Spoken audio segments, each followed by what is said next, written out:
नमस्कार। आज की बात में आपका स्वागत है। शुरुआत करते हैं दिल्ली की जनता के लिए आई बड़ी खबर से। चुनाव के नतीजे आए 11 दिन बाद। अब से थोड़ी देर पहले दिल्ली की नई मुख्यमंत्री का ऐलान किया गया है। रेखा गुप्ता दिल्ली की अगली मुख्यमंत्री होंगी। विधायक दल का नेता चुने जाने के बाद रेखा गुप्ता ने लेफ्टिनेंट गवर्नर से मिलकर सरकार बनाने का दावा भी पेश कर दिया है।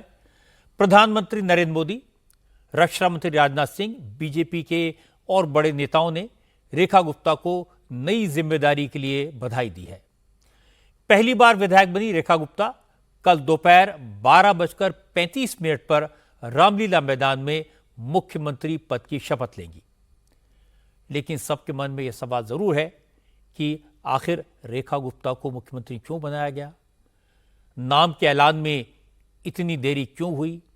इतनी ज्यादा सीक्रेसी क्यों बरती गई? नामों के ऐलान से पहले विधायक दलों की जो मीटिंग थी उसमें जो नेता पहुंचे थे, एमएलए पहुंचे थे, सबके फोन बंद करा दिए गए थे। पार्टी ने दिल्ली में वैश्य समाज से आने वाली रेखा गुप्ता को दिल्ली की कमान क्यों सौंपी? क्या दिल्ली की महिलाओं ने बीजेपी को जो सपोर्ट दी उसका रिवॉर्ड उन्हें एक महिला मुख्यमंत्री के तौर पर मिला? इन सारी बातों की चर्चा करेंगे आज की बात में। और मैं आपको यह भी बताऊंगा कि रेखा गुप्ता के मंत्रिमंडल में कौन कौन शामिल हो सकता है, किन किन के नाम सामने आ रहे हैं। लेकिन पहले यह बता दूं कि आज मुख्यमंत्री के नाम का ऐलान होने से पहले बीजेपी में दिन भर कैसी हलचल रही, इस वक्त बीजेपी के दफ्तर में किस तरह का माहौल है, कैसे जश्न मनाया जा रहा है। सारे विधायक रेखा गुप्ता को नई जिम्मेदारी दिए जाने पर बधाई दे रहे हैं।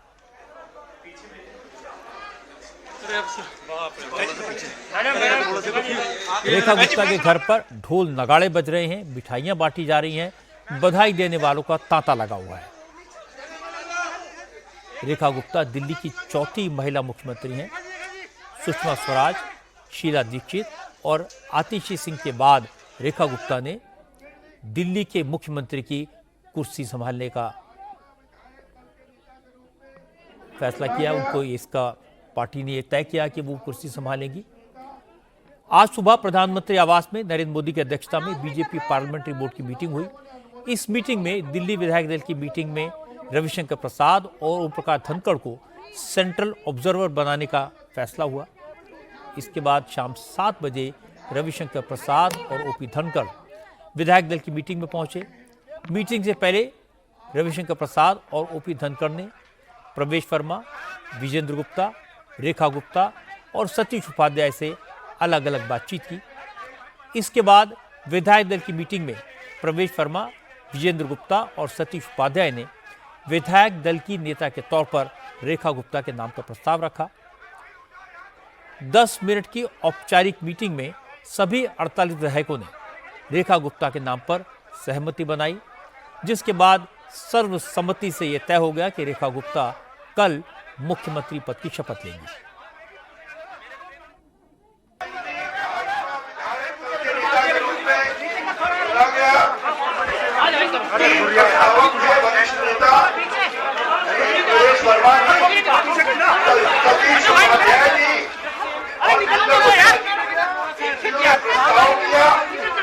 लोगों ने अनुमोदन किया।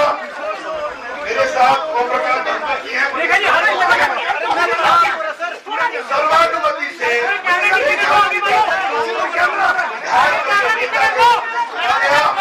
अब हम सभी जा रहे हैं राजभवन। आप सबों का बहुत बहुत अभिनंदन। बहुत भीड़ थी, बहुत तरह की आवाज़ें थी। रविशंकर प्रसाद जो कह रहे थे साफ साफ सुनाई नहीं दे रहा था कि मोटे तौर पर उन्होंने कहा कि रेखा गुप्ता को मुख्यमंत्री पद के लिए चुना गया है और वो अब जा रहे हैं लेफ्टिनेंट गवर्नर के पास दावा पेश करने के लिए। बीजेपी विधायक दल का नेता चुने जाने के बाद रेखा गुप्ता ने प्रधानमंत्री नरेंद्र मोदी, पार्टी अध्यक्ष जेपी नड्डा और होम मिनिस्टर अमित शाह को धन्यवाद दिया। उन्होंने कहा एक जमीनी कार्यकर्ता पर बीजेपी की लीडरशिप ने भरोसा जताया है और उन्हें उम्मीद है कि वो उनके भरोसे पर खरी उतरेंगी। शीर्ष नेतृत्व का, आदरणीय मोदी जी का, हमारे राष्ट्रीय अध्यक्ष आदरणीय नड्डा जी का, आदरणीय भाई वीरेंद्र सचदेवा जी का, हमारे पर्यवेक्षक आदरणीय रविशंकर जी का, आदरणीय धनखड़ जी का, पूरी पार्टी के सभी कार्यकर्ताओं का, जिनका आशीर्वाद आज मुझे यहाँ मिला, मेरे सभी विधायक साथियों ने जिन्होंने अपना समर्थन देकर के मुझे ये बड़ी जिम्मेदारी दी है, मैं सभी का बहुत बहुत धन्यवाद करती हूँ और आप सबके आशीर्वाद, सहयोग और समर्थन के लिए दिल की गहराई से आभार व्यक्त करती हूँ। अरविंद केजरीवाल को नई दिल्ली से चुनाव हराने वाले प्रवेश वर्मा मुख्यमंत्री पद के बड़े दावेदार थे। शायद इसीलिए पार्टी ने रेखा गुप्ता के नाम का प्रस्ताव रखने की जिम्मेदारी प्रवेश वर्मा को दी। मीटिंग के बाद प्रवेश वर्मा ज्यादा कुछ नहीं बोले, बस इतना कहा कि रेखा गुप्ता के चुने जाने की उन्हें बहुत खुशी है। भाई एक मिनट सर, रेखा गुप्ता दिल्ली की नई मुख्यमंत्री है, इसको लेकर बहुत ही खुशी की बात है। दिल्ली की एक और former chief minister Sushma Swaraj की बेटी मासूरी स्वराज, जो अब नई दिल्ली से मेंबर ऑफ पार्लियामेंट हैं, उन्होंने कहा बीजेपी ने एक महिला पर भरोसा किया है। रेखा गुप्ता के नेतृत्व में अब दिल्ली की तस्वीर बदलने वाली है। आदरणीय रेखा जी को विधायक दल का नेता चुने जाने पर बहुत बहुत अभिनंदन, बहुत बधाई। मैं जानती हूं कि आदरणीय प्रधानमंत्री श्री नरेंद्र मोदी जी के कुशल नेतृत्व में रेखा जी दिल्ली में विकास का एक नया अध्याय रेखांकित करेंगी। बीजेपी के लोकप्रिय सांसद मनोज तिवारी ने बड़ी साफ साफ बात कही। उन्होंने तो बता दिया कि प्रवेश वर्मा और विजेंद्र गुप्ता भी रेस में थे, वो भी मुख्यमंत्री बनना चाहते थे, लेकिन विधायकों की पसंद सबको स्वीकार है और अब सब मिलकर दिल्ली की तरक्की के लिए काम करेंगे। कोई बात नहीं, ये सब हमारे बड़े नेता हैं, जिसका नाम उसी का चलता है, जिसके बारे में कोई ना कोई सोचता है, लेकिन जो बन गया उसको सब स्वीकार करते हैं। एक ही फैक्टर था कि महिला सीएम होने चाहिए सर?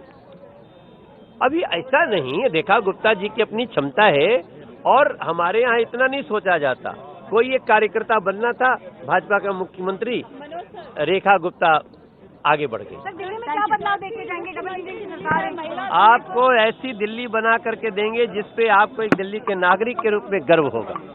हमारी कई राज्यों की मुख्यमंत्री महिला रही हैं, लेकिन वर्तमान में जो मैं अभी सोच पा रहा हूं कि महिला मुख्यमंत्री नहीं थी, तो वो दिल्ली से हम लोगों ने पूरा किया। लेकिन आप याद रखिए, हम 98 में भी महिला मुख्यमंत्री दिए थे, सुषमा स्वराज जी को ही हमने उनके नेतृत्व में चुनाव लड़ा था, तब रह गया था। आज जैसे मौका मिला, एक हमारी बहन उस कुर्सी पे बैठ गई। पार्टी ने डिप्टी सीएम भी बनाया था, लेकिन बीजेपी की तरफ से रेखा गुप्ता सीएम है।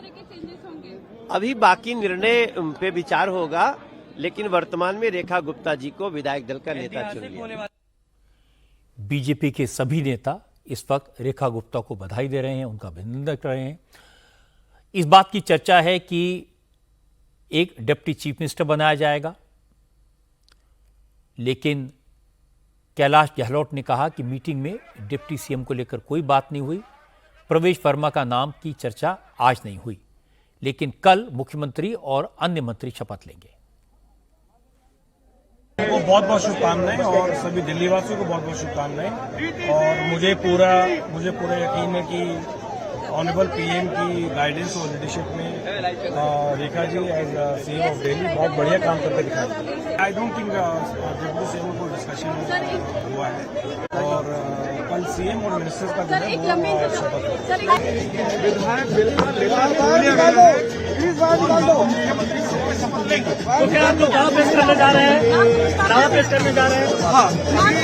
अभी सभी विधायक और एमपी दिल्ली के ऑनरेबल लेफ्टिनेंट गवर्नर को मिलेंगे और उनको इस बात की जानकारी दी जाएगी कि विधायक दल ने श्रीमती रेखा गुप्ता जी को विधायक दल का नेता चुन लिया है और श्रीमती रेखा गुप्ता कल दोपहर 12 बजे।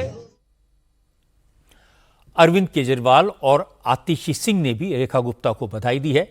आतिशी ने कहा कि उनकी पार्टी सरकार चलाने में रेखा गुप्ता का पूरा सहयोग करेंगी। उन्होंने कहा यह खुशी की बात है कि दिल्ली में एक महिला को नेतृत्व सौंपा गया है और उन्हें उम्मीद है कि रेखा गुप्ता मुख्यमंत्री बनने के बाद पहली कैबिनेट में ही महिलाओं को 2500 रुपए हर महीने देने का वादा पूरा करेंगी। मैं रेखा गुप्ता जी को बहुत बहुत बधाई देना चाहूंगी और मैं उम्मीद करती हूं कि जो जो वादे भारतीय जनता पार्टी ने दिल्ली के लोगों को किए हैं उन वादों को वो जरूर पूरा करेंगी। और मैं रेखा गुप्ता जी को आम आदमी पार्टी की तरफ से ये भी कहना चाहूंगी कि दिल्ली वालों के विकास के लिए उन्हें कोई भी मदद, कोई भी समर्थन आम आदमी पार्टी की तरफ से चाहिए हो तो उनको हमेशा मिलेगा जरूर। रेखा गुप्ता जी चौथी महिला मुख्यमंत्री बनने जा रही हैं। ये बहुत अच्छी बात है कि महिलाओं को राजनीति में प्रतिनिधित्व मिल रहा है, तो ये देश की महिलाओं के लिए खुशी की बात है।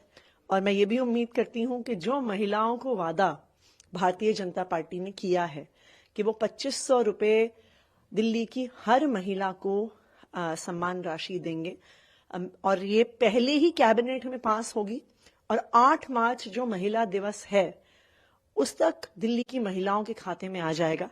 मैं उम्मीद करती हूं कि एक महिला होने के नाते इस वादे को सबसे पहली प्राथमिकता के साथ रेखा गुप्ता जी पूरा करेंगे। अब मैं आपको रेखा गुप्ता का थोड़ा सा बैकग्राउंड बता देता हूं। रेखा गुप्ता शालीमार बाग से पहली बार चुनाव जीतकर एमएलए बनी हैं, पहली बार विधायक चुनी गई हैं। इससे पहले 2015 और 2020 में भी वो विधानसभा चुनाव लड़ी थी, लेकिन दोनों बार आम आदमी पार्टी के उम्मीदवार से हार गई थी। लेकिन इस बार शालीमार बाग सीट पर रेखा गुप्ता ने आम आदमी पार्टी की उम्मीदवार वंदना कुमारी को 29,595 वोट के बड़े मार्जिन से हराया। रेखा पेशे से वकील हैं, लॉ ग्रेजुएट हैं। भले पहली बार चुनाव जीती हो, लेकिन राजनीति में उन्हें 32 साल का अनुभव है। रेखा गुप्ता और उनका परिवार आरएसएस से जुड़ा रहा है। रेखा गुप्ता का पॉलिटिकल करियर अखिल भारतीय विद्यार्थी परिषद से शुरू हुआ था। 1992 में दौलत राम कॉलेज से उन्होंने स्टूडेंट पॉलिटिक्स की शुरुआत की थी और 1996 में दिल्ली विश्वविद्यालय छात्र संघ की प्रेसिडेंट चुनी गई थी। और इसके बाद 2007 से 2012 तक वो नॉर्थ पीतमपुरा से वार्ड 54 से काउंसिलर रहीं। साउथ दिल्ली एमसीडी की मेयर भी रहीं। रेखा गुप्ता बीजेपी महिला मोर्चा की राष्ट्रीय उपाध्यक्ष हैं और दिल्ली महिला बीजेपी की जनरल सेक्रेटरी भी रह चुकी हैं। अब वो दिल्ली की मुख्यमंत्री होंगी। कल शपथ ग्रहण समारोह होगा। आज जैसे ही रेखा गुप्ता के नाम का ऐलान हुआ, उनके घर के बाहर समर्थकों और परिवार वालों ने जश्न मनाना शुरू किया। ऐलान होते ही मिठाइयां बांटने का सिलसिला शुरू हुआ, आतिशबाजी हुई। उनको अपनी मेहनत का फल मिला, सबसे अच्छी बात हमारे लिए यही है और यही हमारी उम्मीद थी कि बस उन्हें इस मेहनत का फल मिले। आज वो मिल गया। पूरा परिवार, सारे कार्यकर्ता बीजेपी के सब बहुत खुश हैं, बहुत खुश हैं। और भाभी ने जो मेहनत करी उसका फल मिला। अब इस बात को लेकर अटकलें लगाई जा रही कि रेखा गुप्ता के साथ कल उनके मंत्री के तौर पर कौन कौन से विधायक शपथ लेंगे। इस सवाल के जवाब के लिए हम चलते हैं अपने संवाददाता भास्कर मिश्रा के पास। भास्कर, आज आपने सबसे पहले यह खबर बताई थी कि रेखा गुप्ता दिल्ली की मुख्यमंत्री बनेंगी और काफी देर तक आप कहते रहे वो बन सकती हैं और थोड़ी देर बाद ये बात बिल्कुल सही खबर हुई। तो इसके अलावा और क्या जानकारी आपके पास में, कौन कौन विधायक कल मंत्री बनेगा, कौन कौन शपथ लेगा? और रजत जी, दिल्ली में मुख्यमंत्री समेत 7 मंत्री हो सकते हैं। तो रेखा गुप्ता सीएम होंगी, डिप्टी सीएम के तौर पे प्रवेश वर्मा होंगे, ये भी फाइनल है। आधिकारिक रूप से इसकी घोषणा भी की जाएगी, मेरे सूत्रों के द्वारा ये जानकारी दी गई है। इसके साथ साथ आशीष सूद जो जनकपुरी से विधायक चुन के आए हैं वो भी मंत्री बनेंगे, ऐसी जानकारी हमें मिल रही है। वो भी पहली बार विधायक बने हैं, लेकिन संगठन में उनके काम करने का अनुभव उनके पास बहुत लंबा है। वो सह प्रभारी जम्मू कश्मीर के भी हैं और इसके साथ गोवा में भी सह प्रभारी रह चुके हैं, वो पार्षद भी रह चुके हैं। इसके साथ साथ माइनॉरिटी का एक चेहरा होता है दिल्ली की कैबिनेट में, तो कोई मुस्लिम विधायक भारतीय जनता पार्टी में नहीं है। तो इस लिहाज से आप ये मान के चलें कि एक सिख चेहरा होगा जो कि दिल्ली कैबिनेट में होगा, वो मंत्री होंगे। तो इसमें 2 नाम हैं, एक जो राजौरी गार्डन से मनजिंदर सिंह सिरसा जीत के आए हैं भारतीय जनता पार्टी से, और दूसरे अरविंदर सिंह लवली जो कि गांधीनगर से जीत के आए हैं। लवली के पास जहां कार्य करने का अनुभव बहुत ज्यादा है, दिल्ली सरकार में वो शिक्षा मंत्री, ट्रांसपोर्ट मिनिस्टर भी रह चुके हैं शीला दीक्षित की सरकार में, और इसके साथ साथ वो अपने इलाके में उनका अच्छा प्रभाव है। लेकिन मनजिंदर सिंह सिरसा का शीर्ष नेतृत्व, भारतीय जनता पार्टी के शीर्ष नेतृत्व पे बहुत अच्छा प्रभाव है, संगठन के लिए वो बहुत जरूरी है। पंजाब में उनका बहुत अच्छा प्रभाव हो सकता है, अच्छे वक्ता हैं और खासकर आम आदमी पार्टी जिस तरह की पॉलिटिक्स करती है उसको जवाब देने के लिए वो काबिल इंसान है। तो इस लिहाज से ये माना जा रहा है कि उनका पलड़ा भारी है। इसके साथ साथ एक दलित चेहरा होता है दिल्ली की कैबिनेट में, उस दलित चेहरा में भारतीय जनता पार्टी के पास अपना जो बवाना से विधायक जीत के आए हैं रविंद्र कुमार इंद्राज, उनका नाम चल रहा है। वहीं मंगोलपुरी से राजकुमार चौहान जीत के आए। राजकुमार चौहान शीला दीक्षित की कैबिनेट में पीडब्ल्यूडी मिनिस्टर थे, एक अच्छे मंत्री साबित हुए थे। 2010 के कॉमनवेल्थ गेम्स में जो फ्लाईओवर्स और सब कुछ बने थे वो उन्हीं के नेतृत्व में बना था, तो उनके पास भी काम करने का अनुभव ज्यादा है। इस लिहाज से भी वो भी एक ऑप्शन हो सकते हैं। इसके साथ साथ पूर्वांचल का एक चेहरा जरूर होगा इस चुनाव में। जिस तरह से प्रधानमंत्री नरेंद्र मोदी ने बार बार जिक्र किया था कि वो खुद पूर्वांचल से हैं, पूर्वांचल के सांसद हैं, पूर्वांचल के जो वोटर्स हैं उनसे अपील की थी भारतीय जनता पार्टी को वोट करने के लिए, तो इसमें भी मेरे हिसाब से दो नाम हैं। एक तो विकासपुरी से जो विधायक हैं डॉक्टर पंकज सिंह वो, और दूसरे गोंडा से भारतीय जनता पार्टी के जो विधायक हैं अजय महावर। अजय महावर दूसरी बार चुन के आए हैं, वो पार्टी में चीफ व्हिप रह चुके हैं इसी विधानसभा में, 7वीं विधानसभा में, और संगठन में अच्छी क्षमता है। वो भी कई राज्यों में चुनाव लड़वा चुके हैं और दिल्ली लोकसभा चुनाव में भी एक बड़ी जिम्मेदारी उन्होंने निभाई थी। तो इस लिहाज से संगठन में भी उनकी पैठ अच्छी है, तो ये माना जा रहा है वो हो सकते हैं। या डॉक्टर पंकज जो विकासपुरी से पहली बार चुन के आए हैं, वहां पे महेंद्र यादव को हराया है। आम आदमी पार्टी का जो गढ़ माना जाता था विकासपुरी, एक तरह से उसको ध्वस्त किया है उन्होंने। तो इस लिहाज से पूर्वांचल का वो भी एक चेहरा जो है वो प्रमुख है।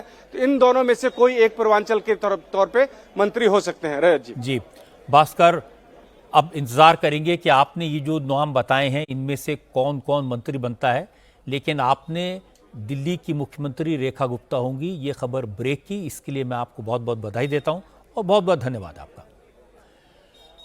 भास्कर ने आशीष सूद, मनजिंदर सिंह सिरसा, अरविंद सिंह लवली, रविंद्र कुमार, राजकुमार चौहान, डॉक्टर पंकज सिंह, अजय महाबल जैसे कई बड़े बड़े नाम बताए हैं जो मंत्री बन सकते हैं।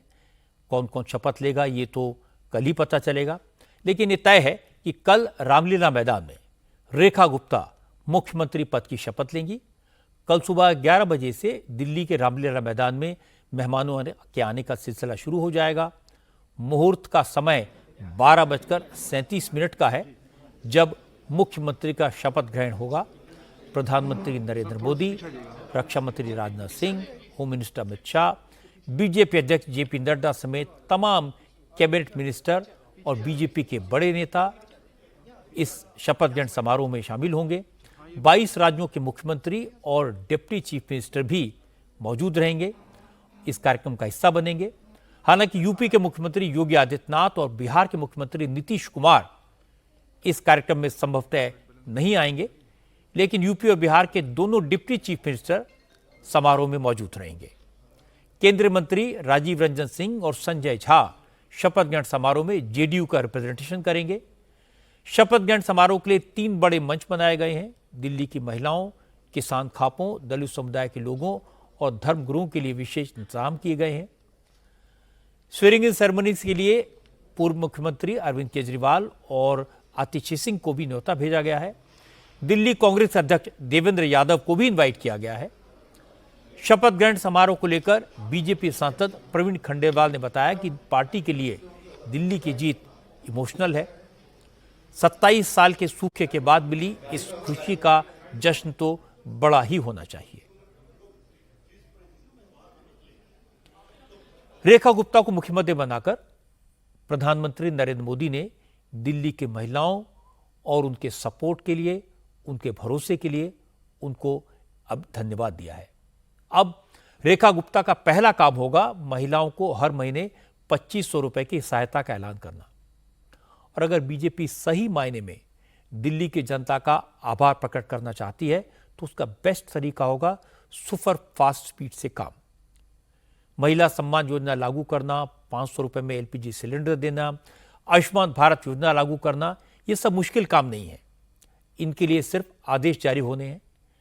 पर दिल्ली की मुख्यमंत्री के सामने सबसे बड़ी चुनौती होगी दिल्ली का पॉल्यूशन, दिल्ली की टूटी सड़कें, दिल्ली के लोगों के लिए साफ पीने का पानी और यमुना की सफाई। अगर ये काम तेजी से किए गए तो दिल्ली की जनता को लगेगा कि उन्होंने बीजेपी को 27 साल के बाद सेवा का अवसर देकर कोई गलती नहीं की। अब बात करते हैं महाकुंभ की, जिसकी चर्चा पूरी दुनिया में हो रही है। महाकुंभ में आज 60 लाख से ज्यादा श्रद्धालुओं ने डुबकी लगाई। अब महाकुंभ में अब तक पहुंचने वालों की संख्या 56 करोड़ को पार कर गई है। लेकिन विरोधी दलों के नेता लगातार महाकुंभ के आयोजन पर सवाल उठा रहे हैं, सरकार पर हमले कर रहे हैं। आज यूपी असेंबली में महाकुंभ के मुद्दे पर चर्चा का नोटिस दिया गया। इसलिए योगी आदित्यनाथ ने विपक्ष पर जमकर हमले किए, करारा जवाब दिया। अखिलेश यादव, मल्लिकार्जुन खड़गे और ममता बनर्जी की तरफ से लगाए गए एक एक आरोप का जवाब दिया। योगी ने कहा, यह सही है कि महाकुंभ को लेकर सनातनियों में जबरदस्त उत्साह है। श्रद्धालुओं की भारी संख्या को लेकर सरकार को, प्रशासन को संभालने में दिक्कत हो रही है, लेकिन सरकार हर संभव प्रयास कर रही है जिससे प्रयागराज पहुंचने वाले श्रद्धालुओं को परेशानी न हो। योगी ने कहा कि विपक्ष की तमाम अफवाहों का श्रद्धालुओं के जोश पर कोई फर्क नहीं पड़ा है। यही विरोधी दलों का सबसे बड़ा जवाब है। अगर व्यवस्था खराब होती तो क्या इतनी भारी संख्या में सनातनी प्रयागराज पहुंचते? योगी ने कहा, जो लोग ये कह रहे हैं कि सरकार ने महाकुंभ का जरूरत से ज्यादा प्रचार कर दिया, तो क्या सनातन के इतने बड़े कार्यक्रम का प्रबंध करना, प्रचार करना अपराध है? अगर यह अपराध है तो उनकी सरकार डंकी की चोट पर यह अपराध बार बार करेगी और आगे भी करती रहेगी।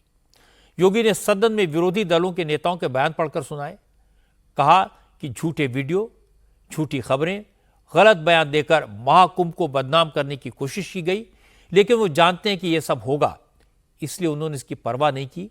योगी ने कहा, बीमार व्यक्ति का इलाज हो सकता है, लेकिन जिसकी सोच खराब हो उसका इलाज नहीं हो सकता।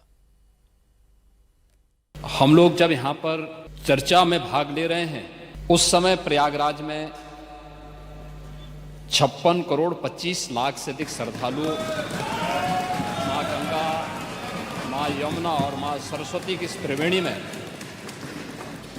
आस्था की पावन डुबकी लगा चुके हैं। और जब हम सनातन धर्म के खिलाफ, मां गंगा के खिलाफ, भारत की आस्था के खिलाफ या महाकुंभ के खिलाफ कोई भी अनर्गल प्रलाप करते हैं, कोई झूठा वीडियो दिखाते हैं, तो इन 56 करोड़ लोगों की आस्था के साथ एक खिलवाड़ है, भारत की सनातन आस्था के साथ खिलवाड़ है। काहिरा का वीडियो लेकिन महाकुंभ के साथ जोड़ करके दुष्प्रचार किया जा रहा था। नेपाल का वीडियो महाकुंभ के साथ, झारखंड की किसी घटना को महाकुंभ के साथ जोड़ करके दुष्प्रचार करके अफवाह फैलाने का जो कार्य हो रहा था, कौन लोग थे वो? और इसीलिए मैं कहना चाहूंगा कि बड़ा हसीन है इनकी जवान का जादू। लगा के आग बहारों की बात करते हैं। जिन्होंने रात में चुन चुन के बस्तियों को लूटा, वही नसीबों के मारों की बात करते हैं।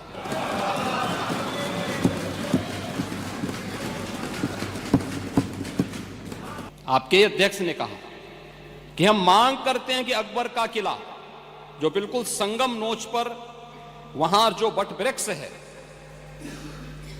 उसकी पूजा करते हैं और सरस्वती नदी भी वहीं से निकलती है।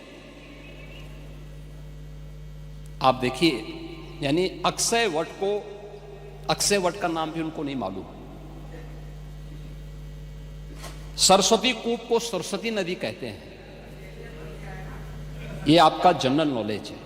इन्होंने क्या कहा, महाकुंभ कोई शब्द नहीं, क्योंकि महायोजन के लिए बहुत सारा पैसा निकालना था, पैसे की बर्बादी करनी थी, इसलिए नाम भी इन्होंने महायोजन दिया। आप ही के एक सहयोगी श्री लालू यादव जी कह रहे हैं, अरे ये सब कुंभ का क्या कोई मतलब है, फालतू का कुंभ है। यानी सनातन धर्म के इस महायोजन को फालतू उनको दिखाई देता है।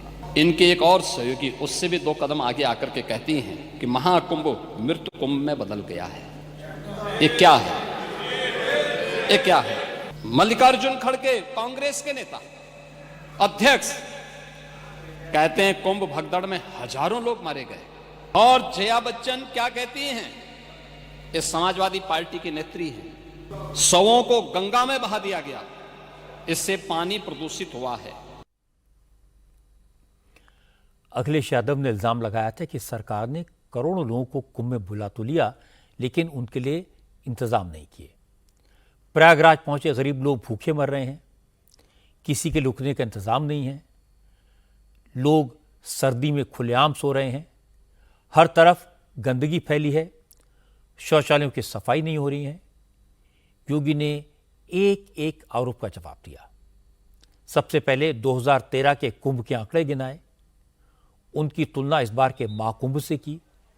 योगी ने एक एक फिगर देकर बताया कि कितने टेंट लगे हैं, कितने शौचालय बने हैं, कितने चेंजिंग रूम्स बने हैं, कितने सफाई कर्मचारी ड्यूटी पर हैं, कितने भंडारे चल रहे हैं, कितने लोग को रोज खाना खिलाया जा रहा है। और इसके बाद योगी ने कहा कि सनातन के कार्यक्रम में कोई भूखा रह जाए ये हो ही नहीं सकता। जब हम अन्नपूर्णा मां की आराधना करते हैं तो यही प्रार्थना करते हैं कि मां इतना दो कि दूसरों को खिला सके। योगी ने कहा कि महाकुंभ में अमीर गरीब, बड़े छोटे, जाति मजहब का कोई फर्क नहीं है। जो भी श्रद्धा से आ रहा है उसका सम्मान हो रहा है, लेकिन ये सब उन लोगों को नहीं देखेगा जिनकी मानसिकता ही सनातन विरोधी है। महोदय, मैं ये जानना चाहता हूं कि क्या सनातन धर्म का अनुयायी बनना या सनातन धर्म के किसी आयोजन को भव्यता के साथ करना क्या कोई अपराध है? उस आयोजन को उन सीमाओं के साथ, उस आस्था को सम्मान देकर के आगे बढ़ाना क्या कोई अपराध है? और अगर अपराध है तो हमारी सरकार इस अपराध को कर रही है और आगे भी करेगी। क्योंकि हम लोग ये मानते हैं सनातन धर्म इस देश का राष्ट्रीय धर्म है। सनातन धर्म की सुरक्षा में ही भारत के अंदर पल रहे हर मत और मजहब की सुरक्षा भी है और उनका सम्मान भी है और उनका गौरव भी है। और उसके इतने बड़े आयोजन के साथ भेदभाव तो किसी के साथ नहीं हुआ, किसी के साथ नहीं हुआ। प्रयागराज महाकुंभ में क्रिकेटर मोहम्मद शमी ने भी स्नान किया। मुझे याद है हर जाति, मत और मजहब के लोग अगर आए हैं श्रद्धा भाव के साथ तो उन्होंने आस्था की पवित्र डुबकी भी लगाई। हां, अगर कोई चढ़ाने के लिए आया है तो वहां पर उनको वैसे दुत्कार करके भगा भी दिया गया और ये होना भी चाहिए था। और इसीलिए मैं इस बात को मानता हूं, आप लोगों ने जो बात कही हमें ये सब बुरा नहीं लगता। इसलिए नहीं क्योंकि हम जानते हैं आपकी प्रवृत्ति है, क्योंकि हम लोग इस बात को मानते हैं कि संक्रमित व्यक्ति का उपचार हो सकता है, संक्रमित सोच का उपचार नहीं हो सकता। उसका कोई उपचार नहीं, वो अपने आप ही कुड़ता रहेगा।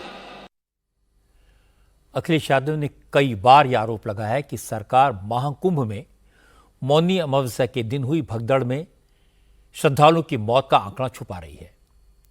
ममता बनर्जी तो जो यहां तक कह दिया कि भगदड़ में हजारों लोगों की मौत हुई, लाशों को गंगा में बहा दिया गया, संख्या छुपाने के लिए डेड बॉडीज का पोस्टमार्टम नहीं कराया गया। आज भी विधानसभा की कार्रवाई शुरू से पहले विपक्ष ने इसी बात पर हंगामा किया। योगी ने कहा पहले वो भगदड़ में मारे गए लोगों की सही संख्या बताएं। इसलिए योगी ने इसका डिटेल में जवाब दिया। मुख्यमंत्री ने संगम नोज पर हुई भगदड़ का पूरा ब्यौरा दिया और यह माना कि संगम नोज के आसपास भी कई जगह प्रेशर पॉइंट्स बने थे जिसमें कई लोग घायल भी हुए और 7 लोगों की मौत भी हुई थी।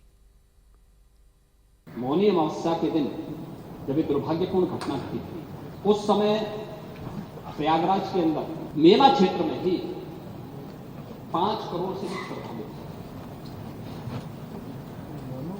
प्रयागराज सिटी पूरी तरह पैक थी।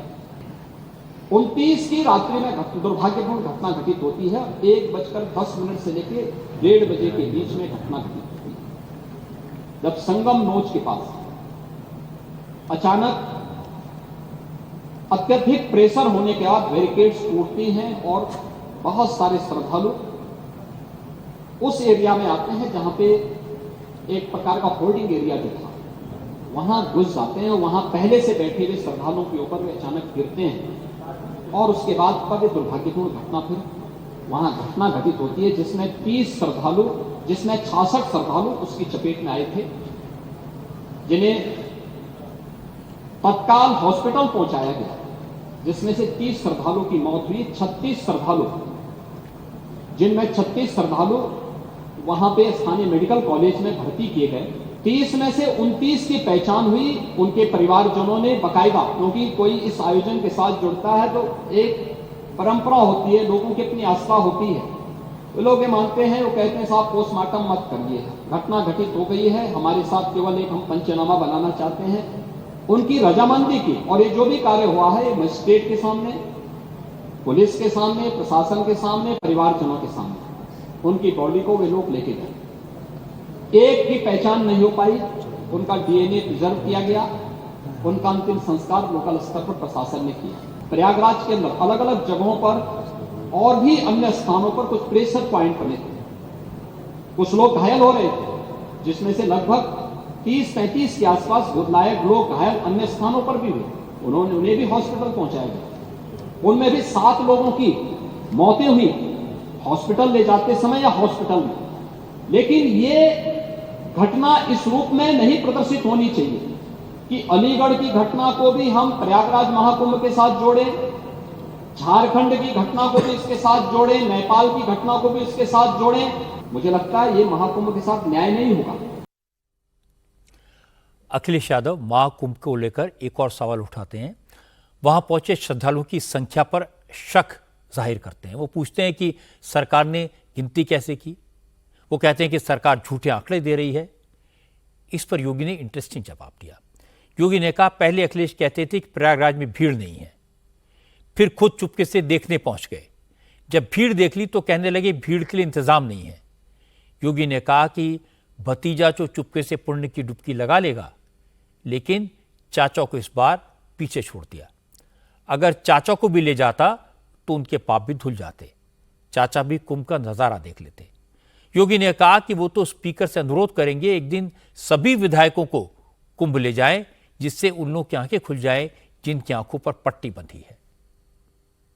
महान कार्य को 3 अवस्थाओं से गुजरना पड़ता है, याद रखना, उपहास से, विरोध से और अंततः स्वीकृति से। और स्वीकृति का इससे बड़ा प्रमाण क्या हो सकता है कि समाजवादी पार्टी के राष्ट्रीय अध्यक्ष भी जो शुरू से विरोध कर रहे थे, अंततः चुपचाप जाकर के डुबकी लगाए। आप दूसरों को उपदेश दे रहे हैं लेकिन चुपचाप स्नान करके चले आ रहे हैं। ये बड़ी विडंबना वाली स्थिति है। और अच्छा होता पूरे समाजवादी परिवार को लेके गए होते, आगे पीछे चच्चों को भी लेके चले गए होते, तो कम से कम 2013 में तो मैं उनकी मजबूरी मान सकता था। कम से कम 2025 में तो करवा करके पुणे के भागीदार बना देते। लेकिन आपने आज भी उनको पुणे का भागीदार बनने से वंचित कर दिया। देखिए, भतीजे चले गए, चच्चू फिर वही का ठगा अपने अपने। पहले आप लोगों ने कहा कि साहब संख्या बढ़ा चढ़ा करके कहीं जा रही है, उसको देखने के लिए स्वयं समाजवादी पार्टी के मुखिया वहां पहुंच गए कि वास्तव में भीड़ हो रही कि नहीं हो रही है। उन्होंने देखा तो अब कहने लगे साहब भीड़ ज्यादा हो रही है, लोगों को पूरा स्नान करने का मौका नहीं मिल रहा, आप तिथि और आगे बढ़ा दीजिए। आप देखो ना, मैंने इसीलिए कल कहा था, एक दोहरा चरित्र है इन लोगों का। पहले विरोध करते हैं, अब कह रहे हैं तिथि आगे बढ़ा दीजिए। अभी चच्चू भी यही कह रहे थे। चच्चू कह रहे थे कि तिथि बढ़ा दीजिए। ये तिथि हम नहीं तय करते, ये तिथि नहीं तय, हम नहीं तय करते। चच्चू, ये तिथि ये मुहूर्त होता है जो मैंने पहले भी कहा। आप हो सकता है कि उस स्तर को नहीं प्राप्त करेंगे, बगल में पांडे जी से पूछ लीजिए। पौष पूर्णिमा से शिवरात्रि के बीच में आयोजन होना है। शिवरात्रि की तिथि तय है तो, और शिवरात्रि की तिथि तय होने के कारण उससे आगे नहीं बढ़ सकते। महाकुंभ के दौरान संगम के पानी की क्वालिटी पर भी सवाल उठाए गए। सेंट्रल पॉल्यूशन कंट्रोल बोर्ड की रिपोर्ट का हवाला दिया गया। इसको लेकर योगी आदित्यनाथ पर हमले किए गए। आज योगी ने इस मुद्दे पर भी साफ साफ बात की। उन्होंने बताया कि यूपी पॉल्यूशन कंट्रोल बोर्ड ने आज ही संगम के पानी की जांच की है। इससे पहले पिछले 1 महीने में 5 मौकों पर संगम के पानी की जांच की गई थी और हर बार पानी न सिर्फ नहाने लायक बल्कि आचमन और पीने योग्य पाया गया। जल की शुद्धता के जो मानक होते हैं वह 2 स्तर पर जांची जाती है। एक तो बीओडी स्तर पर बायोलॉजिकल ऑक्सीजन डिमांड के रूप में और दूसरा डीओ के रूप में डिजॉल्व ऑक्सीजन के रूप में।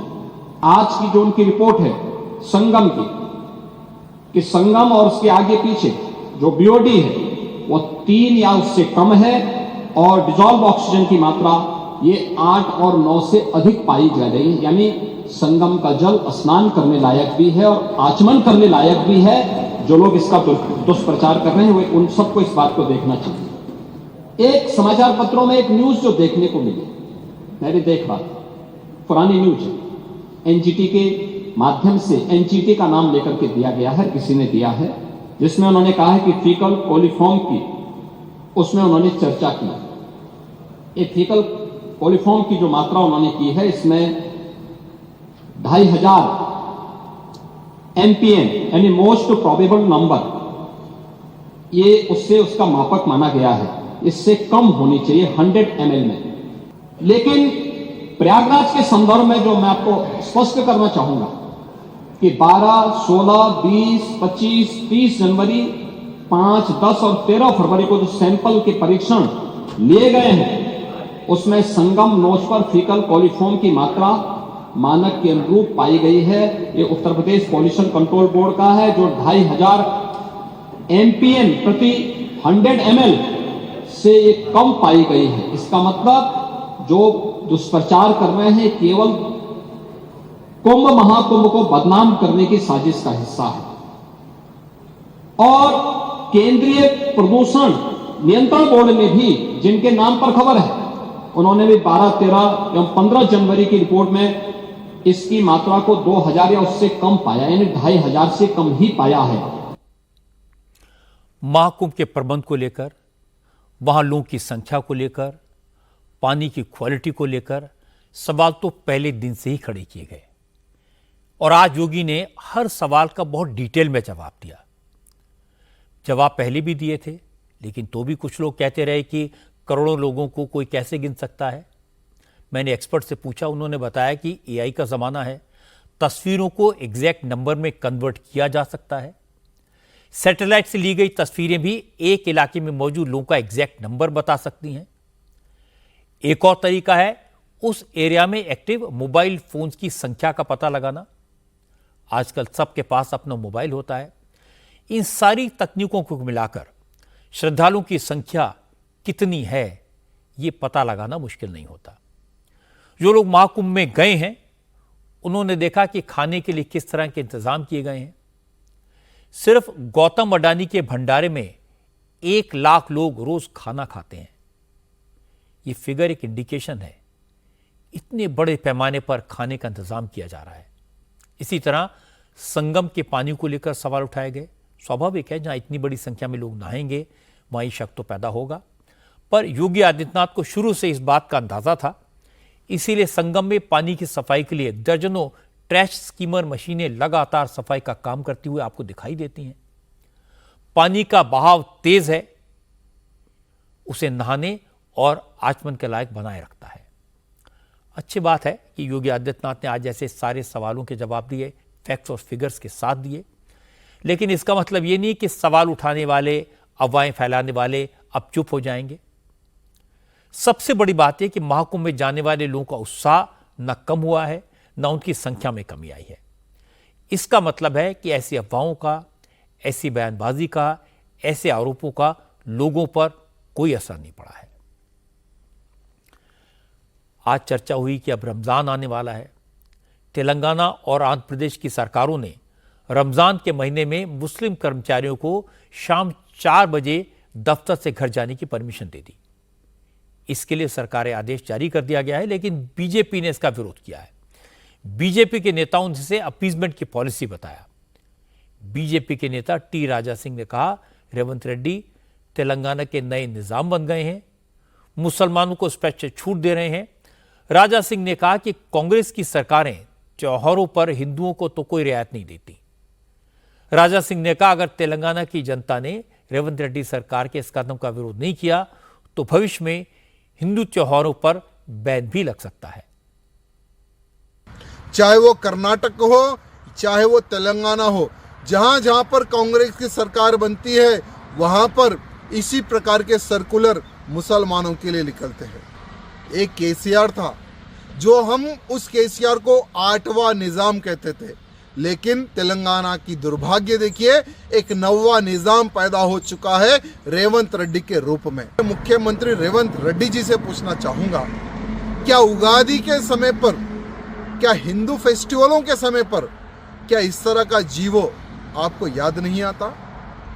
क्या नवरात्रि हो, शिवरात्रि हो, रामनवमी हो, हनुमान जयंती हो, अनेकों हिंदू फेस्टिवल होते हैं, लेकिन उन हिंदू फेस्टिवलों को अच्छे से करने के लिए भी तेलंगाना सरकार कोई सुविधा नहीं देती। उन फेस्टिवलों को सही तरीके से मनाने के लिए किसी भी प्रकार का कोई कार्य तेलंगाना में कांग्रेस, हिंदू विरोधी जो कांग्रेस है वो नहीं करती। लेकिन हाँ, मुसलमानों के रमज़ान के लिए स्पेशली विचार विमर्श करके एक जियो निकालती है और उस जियो में यहाँ लिखा होता है कि 4 बजे के बाद में सभी मुसलमान जो गवर्नमेंट ऑफिशियल है उनको हम छुट्टी देते हैं। यहाँ दुर्भाग्य हमारा है। तेलंगाना की जनता को आज यहाँ देखने की आवश्यकता है कि तुमने कैसी सरकार को तेलंगाना में बिठा के रखा है। राजा सिंह हमेशा इसी तरह की वन साइडेड इल्जाम लगाते हैं। मैं आपको इस मामले का दूसरा पक्ष सुनवाता हूं। तेलंगाना सरकार के मंत्री पोन्नम प्रभाकर ने कहा कि रमजान पर मुसलमानों को 4 बजे छुट्टी देने से बीजेपी को दिक्कत है तो पहले आंध्र प्रदेश सरकार को रोकें, क्योंकि तेलंगाना से पहले बीजेपी के सहयोगी चंद्रबाबू नायडू ने रमजान पर मुसलमानों को शाम 4 बजे छुट्टी देने का ऐलान किया है। पोन्नम प्रभाकर ने कहा रेवंत रेड्डी ने रमजान में मुसलमानों को जल्दी छुट्टी देकर कोई नई परंपरा शुरू नहीं की है। ये पहले भी होता था, आगे भी होता रहेगा। सवाल पूछ रहा हूं, जब आपका कोलिशन गवर्नमेंट आंध्र प्रदेश में है, तेलंगाना सरकार से पहले जीवो निकाला गवर्नमेंट नंबर 1638/458 GAD के मुताबिक 11 तारीख फरवरी ने मेमो निकाला है। रमजान का महीने में सब मुसलमान कॉन्ट्रैक्ट आउटसोर्स सरकार की नौकरी के लोग नमाज के लिए जा सकते हैं। ये आज की तारीख में नहीं हो रहा, 25 साल से हो रहा है, उससे पहले से भी हो रहा है। वैसे ही तेलंगाना सरकार 15 तारीख हमने भी एक सर्कुलर निकाला है, इसको लेके राजनीति कर रहे। अरे राजनीतिक डेवलपमेंट में करने की कोशिश करो। केंद्र सरकार से तेलंगाना को कुछ लाने का हिम्मत है तो तेलंगाना सरकार के कुछ लाने के लिए कोशिश करो। हर चीज को मजहब के नाम पे राजनीति करने का बंद करो। ये ऐसी नई बात नहीं है, आज ही तेलंगाना कांग्रेस सरकार ऐसा कोई जीवो निकाला है, कोई सर्कुलर निकाला, ऐसा नहीं है। ये महीना रमजान का महीने में हर साल में, जब यूनाइटेड स्टेट्स में भी, यूनाइटेड तेलंगाना आंध्र प्रदेश में भी होता था, अभी भी आंध्र प्रदेश में हमारा से पहले जीवो निकाला है। रमजान के दौरान इफ्तार के लिए, नमाज पढ़ने के लिए मुस्लिम भाइयों बहनों को अगर शाम 4 बजे ऑफिस छोड़ने दिया जाए तो उसमें गलत क्या है? सिर्फ महीने भर की बात तो है, कौन सा पहाड़ टूट जाएगा? लेकिन इसका एक दूसरा पक्ष भी है। सवाल उठाने वालों को मौका क्यों मिलता है? इसलिए कि रेवंत रेड्डी की सरकार हो या चंद्रबाबू नायडू की सरकार, ये सरकारें हिंदू त्योहारों पर इस तरह की रियायत नहीं देती। छुट्टी सिर्फ रमजान में दी जाती है, इसलिए सवाल उठाने वालों को मौका मिलता है। हिंदू संगठनों को यह कहने का अवसर मिलता है कि तुष्टीकरण की नीति अपनाई जा रही है, इससे बचना चाहिए। आज आरएसएस प्रमुख मोहन भागवत ने दिल्ली में राष्ट्रीय स्वयंसेवक संघ के मुख्यालय की नई बिल्डिंग का उद्घाटन किया। इस मौके पर संघ के सभी बड़े अधिकारियों के अलावा राजनाथ सिंह, अमित शाह, जेपी नड्डा समेत बीजेपी के कई बड़े नेता मौजूद थे। झंडेवाला में आरएसएस ऑफिस की पुरानी बिल्डिंग को तोड़कर जो नई मल्टी स्टोरी बिल्डिंग बनाई गई है, उसमें conference hall, meeting hall, auditorium के साथ साथ लाइब्रेरी और कैंटीन भी है। इस नई बिल्डिंग में संघ के कार्यकर्ताओं के रहने का बेहतर इंतजाम है। विश्व हिंदू परिषद के पूर्व अध्यक्ष अशोक सिंघल के नाम पर एक कॉन्फ्रेंस हॉल भी है, जहां 1000 से ज्यादा स्वयंसेवक एक साथ बैठ सकते हैं। संघ इस साल अपनी स्थापना की 100वीं सालगिरह मना रहा है। क्योंकि ये साल संघ की स्थापना का शताब्दी वर्ष है, इसलिए आरएसएस के लिए यह बड़ा अवसर है। नई बिल्डिंग के उद्घाटन के मौके पर मोहन भागवत ने स्वयंसेवकों से कहा कि संघ ने लंबे समय तक विरोध झेला है, लेकिन अब संघ के लिए समय अनुकूल है, तो स्वयंसेवकों को ज्यादा सावधान रहना होगा, राष्ट्र निर्माण के काम में ज्यादा परिश्रम करना होगा। जितनी भव्यता इस कार्यालय की दिखती है, उतना भव्य संघ कार्य का स्वरूप, उसकी अनुभूति इसमें मिलना चाहिए। अवस्था बदलने में समय नहीं लगता। उपेक्षा थी, चली गई, विरोध था, चला गया, हम चलते रहे, तो अब हमारी दशा बदल गई। बदलती दशा में दिशा नहीं बदलनी चाहिए, इसका ध्यान रखना पड़ता है।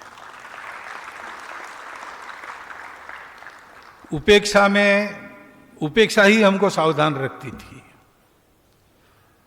विरोध में विरोध ही हमको सावधान रखता था।